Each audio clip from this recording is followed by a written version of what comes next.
It is October 1875 in Constantinople. In the offices of the Sublime Porte, the seat of Ottoman government, a decree is being drafted that will detonate under the money markets of Europe.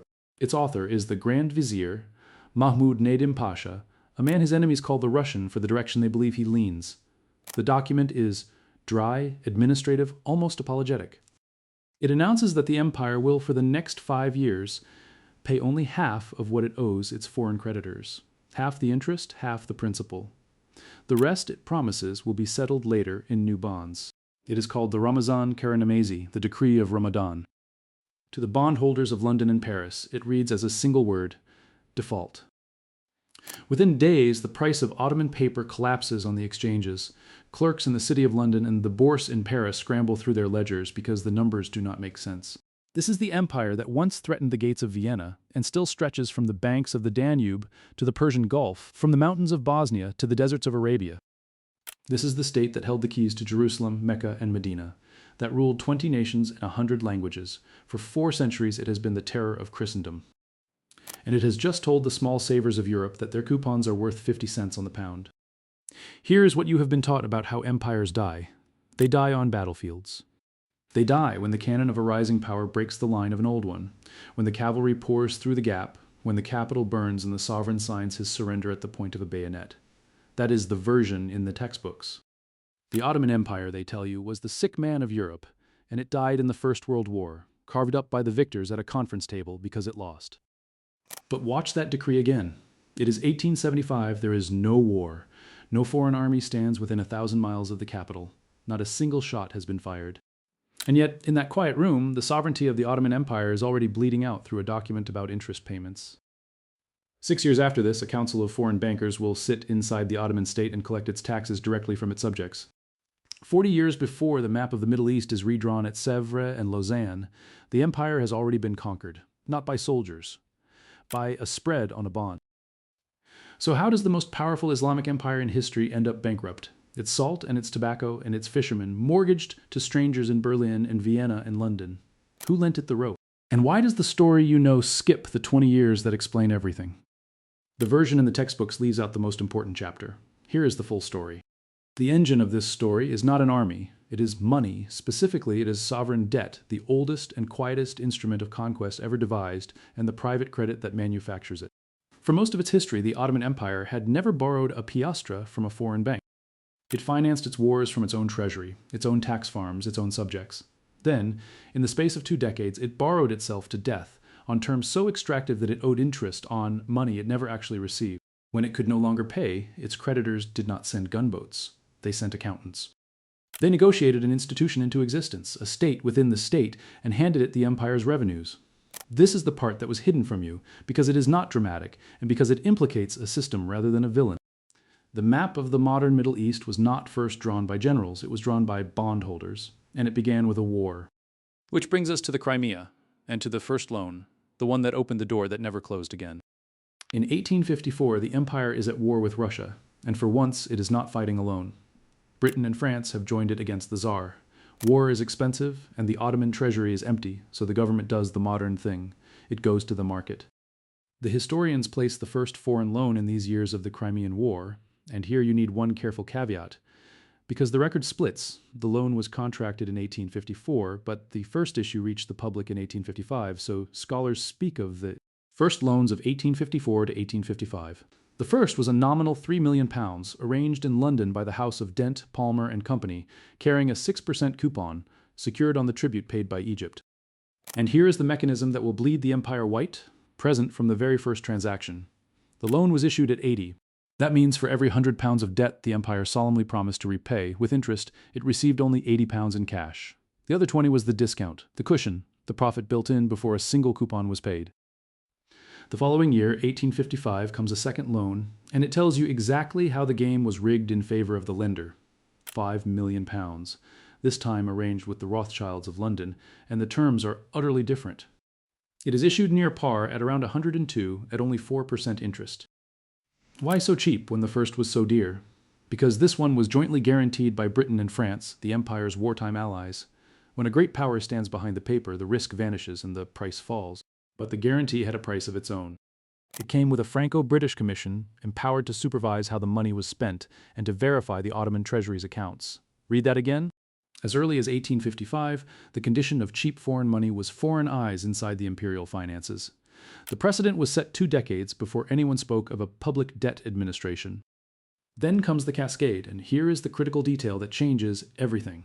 The empire did not borrow once, in an emergency, and stop. It borrowed again, and again, and again.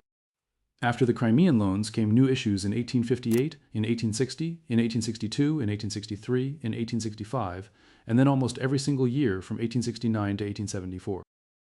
Buried inside that list is a near-death experience the textbooks skip. In November 1860, after serious European syndicates had turned the port away, the Treasury signed with Jules Mires, a Parisian press baron and speculator, not a great bank, around £16 million nominal, issued at 53 3/4. For every £100 of debt, barely 53 in cash, at an effective cost of around 14%. The first installment was due on June 1861. It never arrived. In February 1861, Mires was arrested in Paris for fraud in a separate affair, and that July he was sentenced to 5 years in prison.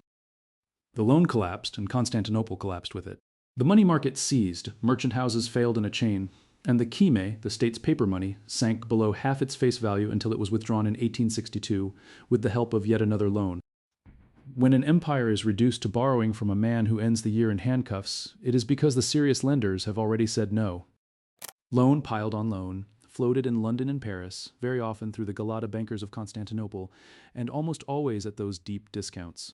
The economic historian Edhem Eldem, the leading authority on Ottoman financial integration with Europe, has traced how the treasury received far less than the face value while owing interest on the full nominal sum.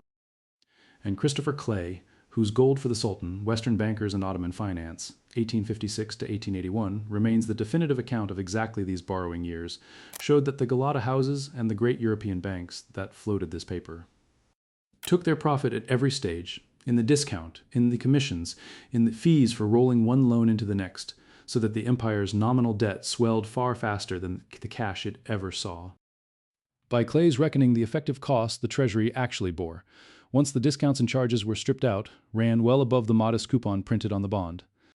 The aggregate arithmetic makes the point brutally.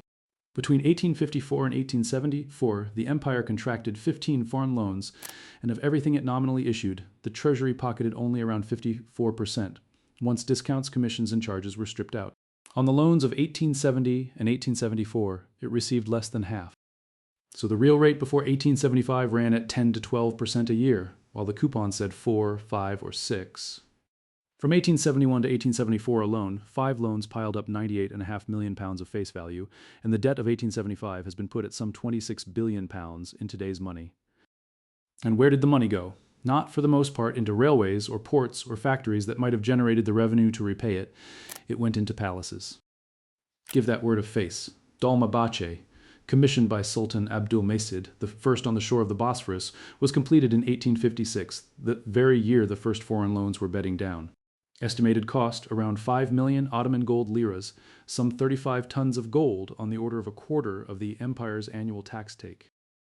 14 tons of gold leaf went onto its ceilings, and in the ceremonial hall hangs a 4.5-ton chandelier of 750 lamps, often called the largest in the world, associated by tradition with Queen Victoria, though the provenance is debated.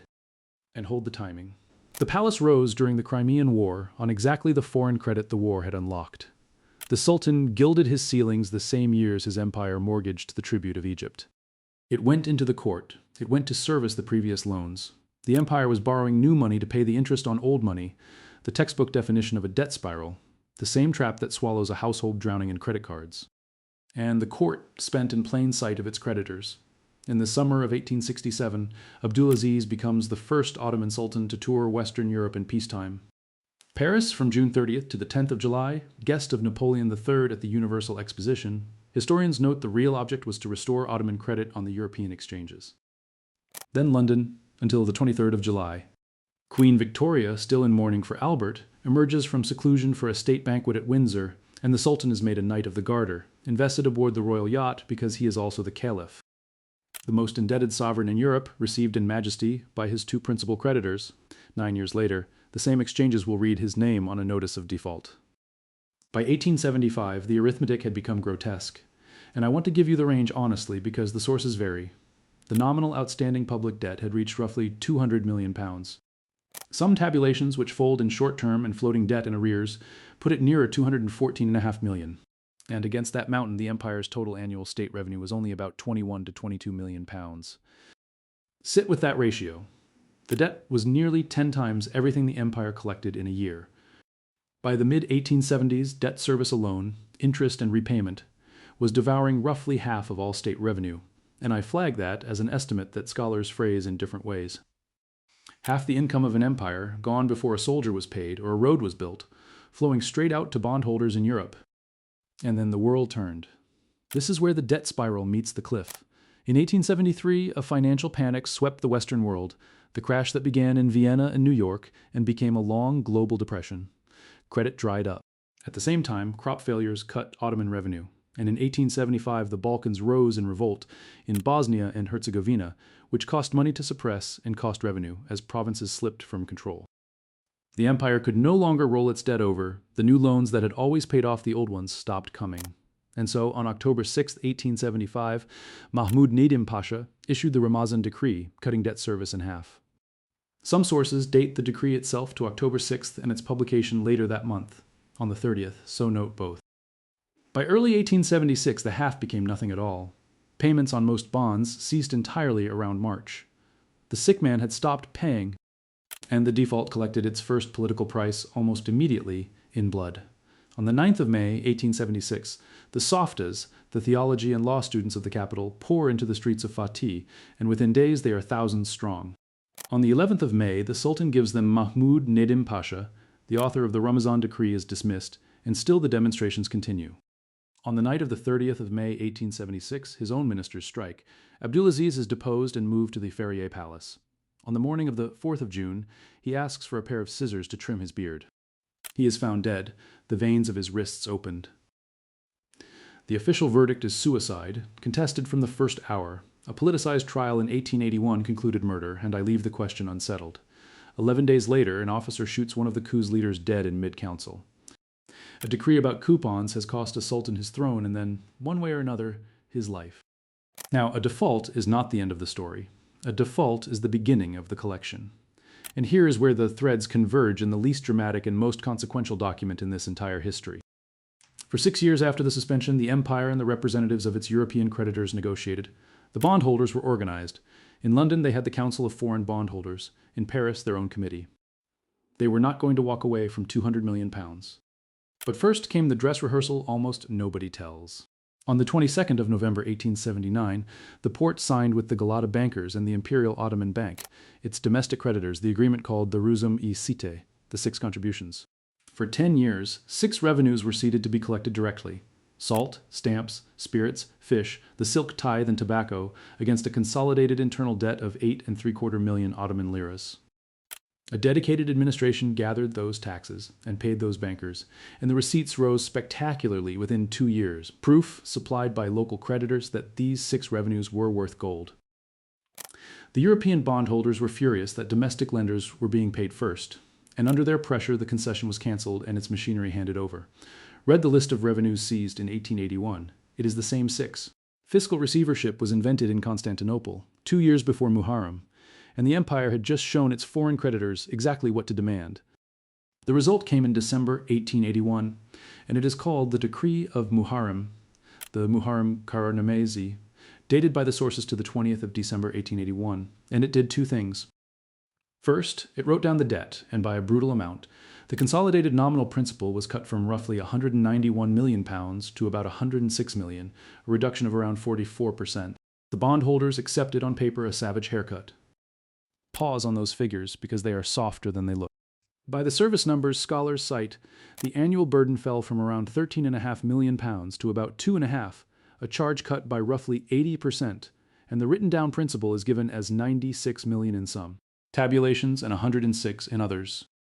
That disagreement is not sloppiness, it is evidence. The historian Daniel Stoltz has shown that during the 6 years of negotiation, nobody, not the Porte, not the bondholders, not the economist, could actually calculate what the Ottoman debt was. British estimates ranged from £80 million to 120. Each side chose the arithmetic that maximized its claim. The number was not a fact, it was a weapon. So why would the creditors agree to lose nearly half? Because of the second thing the decree did, which was worth far more to them than the money they gave up. It created the Ottoman Public Debt Administration, in Ottoman Turkish the Duyun Umumiye Osmaniye, a council of foreign bondholders' representatives given direct control over designated imperial revenues. The creditors traded paper value for something an empire is never supposed to surrender. They took the tax collector. Understand what this council was, because the composition is the whole argument. Its governing body seated delegates representing the bondholders by nationality. There was a British delegate and a French delegate, the two largest creditor blocs. There was a German delegate, an Austro-Hungarian delegate, an Italian delegate, and a seat for the Ottoman and priority bondholders associated with the Galata banking community and Dutch holders, alongside a representative of the Ottoman government itself. This was not a bank. It was not a family. It was a multilateral consortium of European bondholders, assembled through great power creditor diplomacy, publicly negotiated and enshrined in a decree. Hold that fact close, because the single most dangerous distortion of this story depends on forgetting it. And what did this council take? The list is the anatomy of a hollowed-out sovereignty. The Public Debt Administration was assigned direct control of the empire's most reliable revenue streams: the salt monopoly, the stamp tax, the tax on spirits and alcohol, the tax on fish, the catch of the empire's fishermen, the silk tithe of whole districts around Constantinople, around Edirne, around Bursa, around Samsun, and, soon, the revenue of the tobacco monopoly. On top of these came a share of certain customs receipts and the tribute and indemnities assigned under the Treaty of Berlin of 1878 from Eastern Rumelia. These were not taxes the administration merely audited. It collected them directly from Ottoman subjects through its own officials, and remitted the proceeds to European bondholders, entirely bypassing the imperial treasury. Which raises the obvious question: how big does an institution like that become? And the answer is the most astonishing statistic in this story. The Public Debt Administration grew into one of the largest bureaucracies in the entire empire. Its staff rose from around 5,000 officials to as many as 8,000 or 9,000 by the early 20th century. And I give you that as a growth range because the sources differ on the peak. By some accounts, it rivaled or even exceeded the empire's own finance ministry, and I hedge that comparison as the popular histories assert it. Think about what that means physically. In provincial towns across Anatolia and the Arab lands, the man who came to collect the salt tax, the tobacco levy, the tithe on silk, was not an official of the Sultan. He worked for a council of foreign creditors headquartered to serve investors in London, Paris, Berlin, and Vienna. The empire still had a flag, a sultan, an army, a foreign ministry. But a core function of any state, the power to tax its own people and keep the proceeds, had been leased to strangers. Donald Blaisdell, whose 1929 study European Financial Control in the Ottoman Empire remains the foundational English account, described an apparatus of control unlike anything else in the Age of Empire, and though his work is old scholarship now, its central picture has never been overturned. And once the creditors were inside, the extraction industrialized. Consider the tobacco. In 1883, the tobacco monopoly, one of the revenues pledged to the debt, was leased to a French-led company, the Société de la Régie Cointéressée de Tabac de l'Empire Ottoman, known simply as the Régie. It was a 30-year monopoly to buy, process, and sell all the tobacco grown in the empire, and it was capitalized at 100 million French francs, put up by the Imperial Ottoman Bank, by Creditanstalt of Vienna, and by the Bleichroder Bank of Berlin, Bismarck's own banker. In 1884, it opened its great factory at Cibali, on the shore of the Golden Horn, and every year it paid a fixed sum over to the Public Debt Administration. But a monopoly on a crop that peasants had grown freely for generations creates instantly a crime: smuggling, and the regime met the smuggler with force. It fielded its own armed guards, the kolku, to patrol the fields and hunt contraband tobacco. And over the 4 decades of the regime's life, from 1883 to 1925, the clashes between these private enforcers and peasant growers and smugglers turned. Lethal, again and again. A figure of roughly 20,000 people killed in these confrontations circulates in the literature, and I give it to you as an oft-repeated estimate rather than a firmly established count. But strip away the exact number, and the shape remains. A French-led company backed by German and Austrian capital kept armed men in the Anatolian countryside to make sure that the poorest farmers in the empire paid their tribute to European bondholders. That is what debt looks like when it reaches the soil. Now, if you had money to lend in the 1880s and 1890s, the Ottoman Empire, with its revenues policed by the Public Debt Administration, suddenly looked like a safe bet again. And this is where a new player enters, with a new instrument, and here the story turns from taxes to steel. The player is Germany, and specifically Deutsche Bank. From the late 1880s, Deutsche Bank, under Georg von Siemens, secured the concession for the Anatolian Railway, which reached Ankara in 1893 and Konya in 1896. Then, in March 1903, under Arthur von Gwinner, it secured the crown jewel, the concession for the Baghdad Railway, the fabled Berlin to Baghdad line that would run German influence all the way to the edge of the Persian Gulf. But look at how these railways were financed, because the instrument is the same debt logic in a new suit. They ran on what were called kilometric guarantees. The Ottoman state guaranteed the railway companies a minimum annual revenue for every kilometer of track they laid. A figure of around 4,500 francs per kilometer per year is cited for these lines, though I give it as illustrative, since the guaranteed sums differed by concession and by section. If the traffic on the line fell short of that guarantee, and across the empty steppes of Anatolia it very often did, the Ottoman treasury had to make up the difference. And where did that make-up money come from? The tithes of the very provinces the railway crossed. Konya, Baghdad, Mosul were pledged as security, and the shortfalls were frequently channeled through the public debt administration to the European investors. Follow that circle. A German bank builds a railway? The railway does not earn enough, so an Ottoman peasant in Konya pays a tithe, which is collected by a debt administration serving foreign bondholders, and handed to German investors to guarantee a profit on a train that runs half empty. The kilometric guarantee turned a speculative railway bond into a nearly risk-free investment, with the risk transferred, as always, onto the Ottoman taxpayer. Foreign capital had found a way to earn a guaranteed return on the empire's poverty. By now you can see the shape of the thing, and you can see how early it was complete. And here is the fact that reorders the entire chronology you were taught. All of this, the default, the debt administration, the seized revenues, the tobacco enforcement, the railway guarantees, all of it was in place by the turn of the century. Financial control came first. Foreign officials were collecting Ottoman taxes from 1881. The empire had already been hollowed out from the inside for more than 30 years before the political dismemberment even began. The phrase, sick man of Europe, was already old. It is usually traced to Tsar Nicholas I of Russia, who in January 1853, on the eve of the Crimean War, spoke to the British ambassador Sir George Hamilton Seymour of a sick man on his hands, though I flag that the exact wording is debated, and the tag of Europe was a later journalist's addition. The historian Harold Temperley dates the first of those conversations to January 9, 1853, in St. Petersburg, and accounts describe a Tsar himself unwell that winter, feverish and gout-ridden. In Seymour's dispatches, the sick man might one day slip through Europe's hands before the necessary arrangements were made. Temperley argued the published version had been tidied for decorum, the Tsar's actual metaphor being cruder: a dying bear no medicine would keep alive for long. In 1854, on the road to war, the British government printed the dispatches in a blue book. A Tsar's fireside confidence became public ammunition. Nicholas said it before the debts even began, but by the end of the century the phrase had acquired a concrete institutional form. The sick man was not merely ailing, he was in receivership. When the political end finally came, it came fast, and the finance was woven through every seam of it. The capitulations, the old extraterritorial privileges that exempted foreigners from Ottoman law and taxes, had compounded the loss of economic sovereignty for centuries. The Ottomans finally abrogated them unilaterally in September 1914, on entering the First World War. The empire went into that war on the side of Germany, the same Germany whose bank held the Baghdad concession, and it lost. And when the victors came to divide the corpse, the debt came with it, because a debt does not die when an empire does. Someone has to inherit it. The first attempt was the Treaty of Sèvres in 1920, which imposed savage partition in financial terms and would have dismembered Anatolia itself. It was never ratified, overtaken by the Turkish War of Independence under Mustafa Kemal. It was replaced by the Treaty of Lausanne, signed on the 24th of July 1923, which recognized the new Republic of Turkey. And buried in the financial clauses of Lausanne is the final act of this 100-year story.